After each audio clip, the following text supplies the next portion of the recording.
You are changing the subject. No, I'm not. No, I don't think so. Yeah, my job is to keep things on track here. I think there are a number of questions which Professor Dawkins has asked quite directly that we still haven't really heard an answer to. Okay. And by the way, saying I don't know, or saying, I'm not qualified to comment, is an answer to that question. But is that your answer, that you don't know? I said earlier, and I would hold to this, is that there are elements of the text that I don't know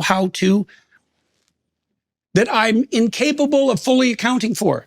Richard Dawkins, who was an Oxford professor and was given the honorary title of Emeritus Fellow from Oxford, is an evolutionary biologist, zoologist, and, as you may know, a leading atheist. Well, he just had a debate with Jordan Peterson, and he gave Jordan Peterson a run for his money. Jordan Peterson lost this debate to him. Let's watch this video together, and I'll share my thoughts at the end. My name is Stephen. For the last 5 years, I've been a pastor, just recently transitioned in ministry, and this channel exists to teach, admonish, and exhort people to rise above ungodly thinking and embrace the mind of God. Let's dig in. You made a statement a couple of months ago that I found very interesting. And I don't claim to understand it, and I'm not trying to put you on the spot with it. You said that you were a cultural Christian. Okay, and so that raised a number of questions in my mind. And the first question was, you are changing the subject. No, I'm not. No, I don't think so. Okay. I may be leaping outside of the topic a bit to get back to it. We can do cultural Christianity, but I think, because I have a list of questions that you wanted to ask, and that is one of them. But I think Professor Dawkins did ask you... You were referring to the predictive power and to the utility of the stories. Yeah. Okay, so that's actually what I was trying to zero in on. Go ahead. Okay, so that was the point. Well, it seemed to me that your proclamation that you were a cultural Christian was a recognition and a statement that you had found something in the culture that had been derived from Christianity that you had an affinity with, and that there's some reason for that. And one of the things I wanted to ask you is, well, what do you think that Christianity got right that allows you to make a statement like that? I mean, I know that there's differences perhaps in what we both think about the ultimate veracity of the biblical stories. Maybe there isn't differences. Like, it would take a lot of conversation to figure this out. But what did you mean by that? Like, what do you think that Christianity got right that would enable you to make a statement like that? Virtually nothing. I meant by that no more than that I'm brought up in a Christian culture. I went to Christian schools. I therefore know my way around the Bible. I know my way around the Book of Common Prayer. I know the hymns. That's all. I don't value Christianity as a truth system at all. Okay, so let me ask you about that, because maybe that's true and perhaps it's not. So the first question is, like, do you think that there are any marked differences between cultural traditions that would enable you to rank order them in terms of their ethical validity? Yes, I do. Okay, so for example, we could contrast mainstream UK Christianity with Islamic fundamentalism. Yes. Okay, so there's a hierarchy. There is a hierarchy. Okay, a hierarchy that points to what? Well, in the case of Islam, I dislike any religion which punishes apostasy with death, that throws people off high buildings, that practices clitoridectomy. That seems to me to place Islam on a lower level than Christianity, but that's not to say anything very positive about Christianity. Well, it might be to say something positive about Christianity. Like, I think that question is open, because you might ask yourself, what did Christianity get right that led it away from those particular presumptions and towards something that you regard as more ethically appropriate? Like, this isn't a trivial question. It's a very modest claim. There's not very much. I mean, to be better than a religion that throws people off high buildings is not really a very virtuous achievement. I don't know. I don't know if that's true, because if you look at the barbarism that characterizes the human past, you might think that any progression whatsoever towards something approximating mercy and tolerance is nothing short of a bloody miracle. Well, like, people are pretty ruthless, and so are our chimpanzee cousins. Yes, they are. Right. So we move forward into the light with great difficulty. Yes, and the fact that we can take that for granted now, and that it seems self-evident and deserving of faint praise, it's not so clear to me that that's that that's a reasonable proposition. Okay, let's grant the faint praise, but that has nothing to do with the truth value, and what I care about is the truth value. I see no truth value in the claims of Christianity, the virgin birth, the resurrection, the miracles. Do you believe in any of those? Do you believe Jesus was born a virgin? As I said before, there are elements of the text that I don't feel qualified to comment on. My experience has been that the more, I know from a metaphorical perspective and from a mythic perspective what the story of the virgin birth means, and I accept that. I know, for example, that any culture that doesn't hold the image of the woman and infant sacred dies. Do you mean and I don't know how that needs to be expressed in a form. Is it true, though? Do you mean that you don't know? Well, let me ask you about that, because truth, this is something I talked with Sam Harris about too. Truth, as we know, is a tricky business. Do you think there are differences in the truth claims between different writers of fiction? Like, is Dostoevsky more profound than... No, well, I wouldn't call fiction truth claims anyway. I mean, these are... Then on what grounds do we rank order the fiction in terms of quality? Like, Dostoevsky is a profound purveyor of fiction on the philosophical front, unbelievably deep and profound. Yes, There's something true about what he's writing about. It's nothing to do with the truth that science is concerned with. The truth of science is the truth that gets us to the moon. I mean, this is nothing to do with whether one writer of fiction has a sort of insight into human nature. That goes without saying. I accept that. Okay, so how do we deal with the notion that on the purely factual side, how do we deal with the idea, let's take you talked about clitoridectomy, let's talk about the oppression of women. Yes. We make a scientific case that that's inappropriate? Or is it a case that we're making on some other grounds? Like, I see in the Judeo-Christian tradition, one of the earliest pronouncements is that both men and women carry the image of God, both. And that sets a certain tone to everything that follows. And it is a remarkable proclamation, given its radical age, that both men and women carry the image of God and are to be treated as something with intrinsic value outside of the domain of power and politics. And it isn't obvious to me, having thought about this a lot, how we deal with that in the pure realm of fact. Because one of the facts is, if I can oppress you, why the hell shouldn't I? Yeah, my job is to keep things on track here. I think there are a number of questions which Professor Dawkins has asked quite directly that we still haven't really heard an answer for. Okay. And Professor Dawkins asking about the virgin birth. You started talking about metaphor, you started talking about myth. I think anybody listening to this conversation will understand that maybe a society that doesn't believe in the virgin birth won't work. Maybe that's the predictive power that you're talking about. But I think you must understand that when Professor Dawkins is asking you, do you believe that Jesus was born of a virgin?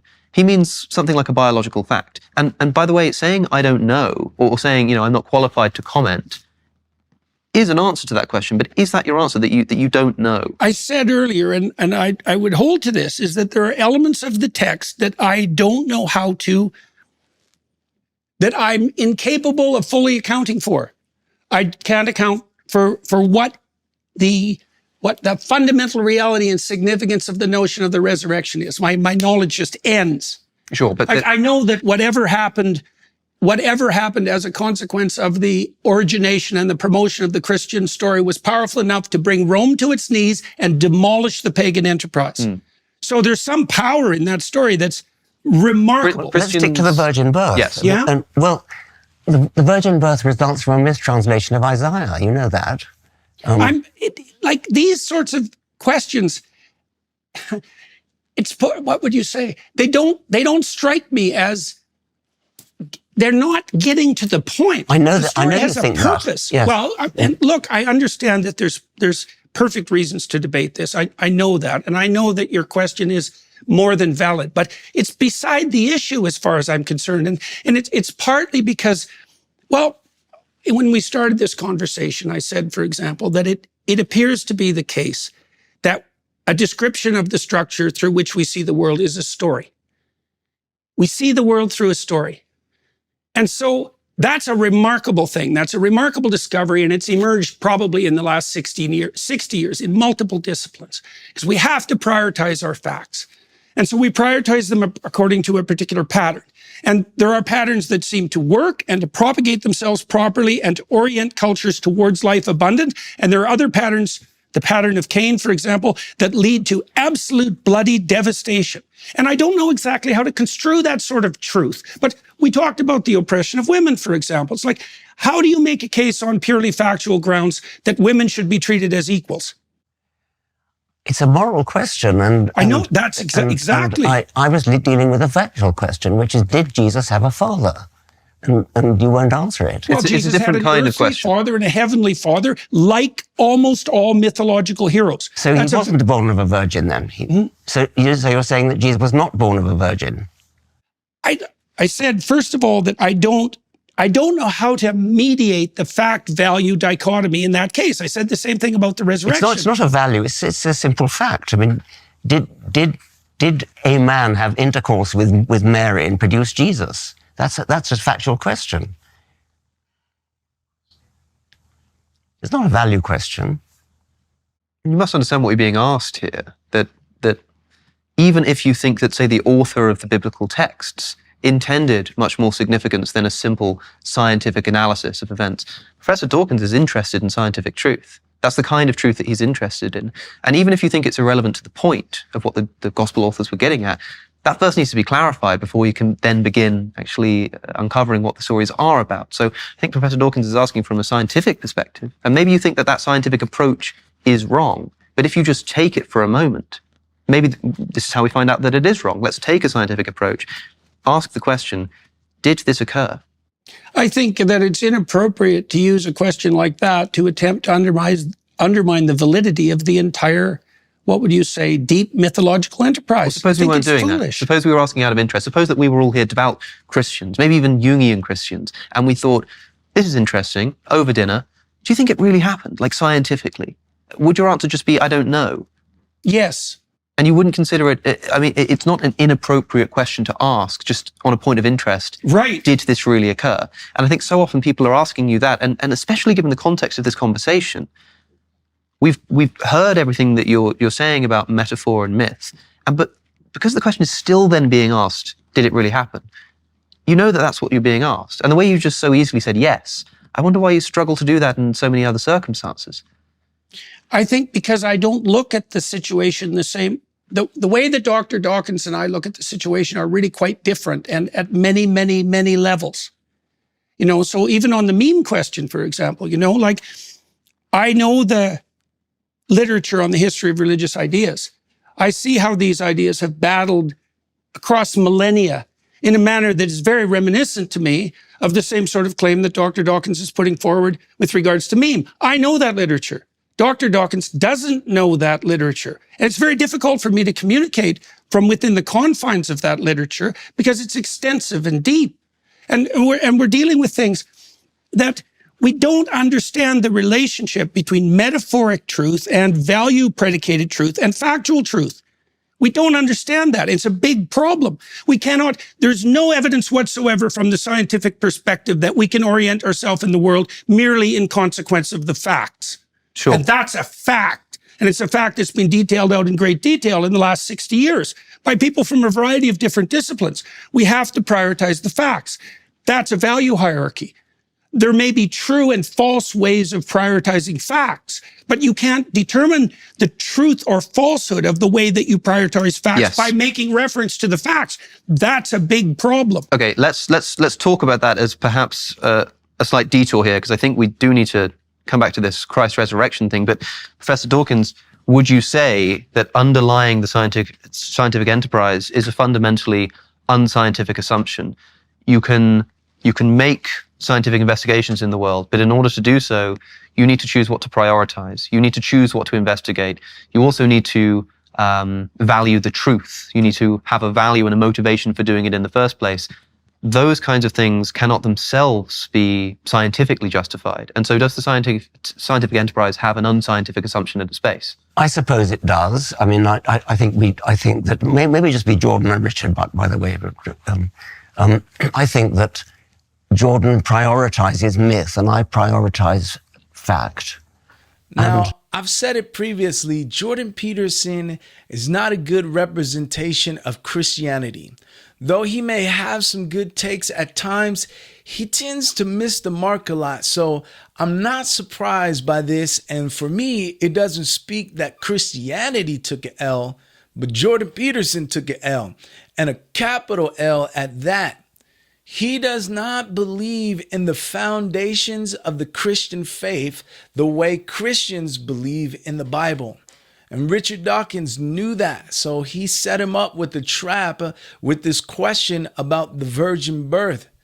What is interesting is that Dawkins, he made a statement about the messianic prophecy in Isaiah, which I believe he actually shot himself in the foot by mentioning it, because the Dead Sea Scrolls was a monumental discovery of ancient manuscripts found in 1947, and they contained a complete book of Isaiah that has been carbon dated back to 125 years before Jesus Christ was even born.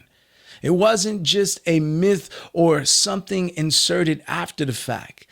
Now, the issue is that scientists start with the presupposition that miracles cannot happen, that they can't take place. And because of that, any miracle, whether it be big or small, is ridiculous to them and a major barrier to belief for them.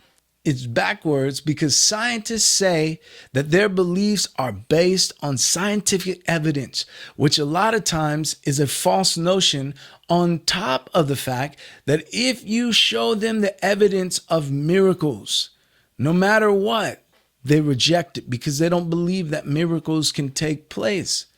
Truth is, they actually believe in miracles more than Christians do, because all our modern scientific evidence suggests that at a time in the distant past that the universe had a beginning. Science itself suggests that everything sprung up somehow out of nothing. However, scientists have struggled to find a natural law or a mechanism to explain how this could have happened. It seems that the natural world cannot give a satisfactory explanation for everything coming from nothing. Now that's more of a miracle than believing in an almighty God who was the source of everything created.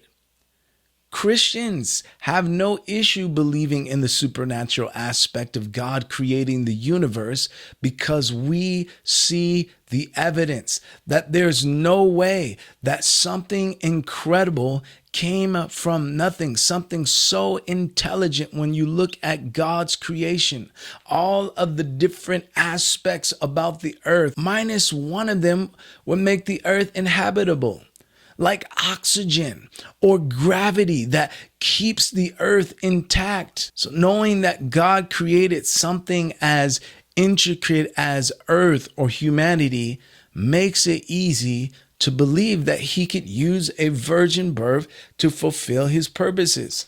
Now, to make this video not go super long, the reason why I know the virgin birth took place is corroboration of circumstantial evidence found in the Gospels that point back to Isaiah and the Isaiah scroll, because of prophecy fulfilled and then set in stone with the resurrection of Jesus.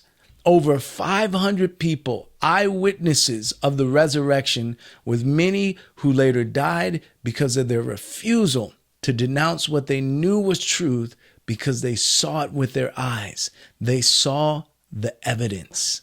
Hey, if you enjoyed this video, do me a favor, smash that thumbs up, give this video a like. Also, drop a comment in the comment section. Let me know your thoughts on this whole debate with Dawkins and Jordan Peterson, and also my thoughts on the virgin birth. And maybe you have a friend that comes to mind that you could share this with that it'll bless. Why don't you do that? And if you're new here, hit the subscribe button. My promise is to learn to serve you better as this channel grows. And speaking of serving, why don't you watch this next video that YouTube is recommending for you to watch? I guarantee it will be a blessing. And remember, we all have a mind, but there's no better mind than the mind of God.